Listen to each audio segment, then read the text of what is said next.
বৃদ্ধ দার্শনিকের প্রশ্ন। একদিন এক তরুণ একটি প্রশ্ন নিয়ে এক বৃদ্ধ দার্শনিকের কাছে এল। সে জিজ্ঞেস করল, জীবনের সবচেয়ে মূল্যবান জিনিস কি? দার্শনিক কিছু না বলে তাকে একটি কাচের পাত্র দিলেন এবং বললেন, এতে কিছু পাথর রাখো, যতটা পারো।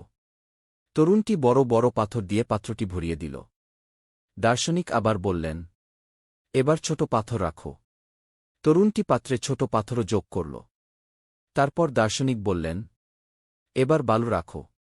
তরুণটি বালু দিয়ে পাত্রটি পুরোপুরি ভরিয়ে ফেল। দার্শনিক বললেন, পাত্রটি হল তোমার জীবন। বড় পাথরগুলো তোমার জীবনের গুরুত্বপূর্ণ জিনিস, যেমন পরিবার, স্বাস্থ্য, শিক্ষা। ছোট পাথরগুলো হল অন্যান্য কাজ। এবং বালু হল ছোট ছোট চিন্তা বা ব্যস্ততা।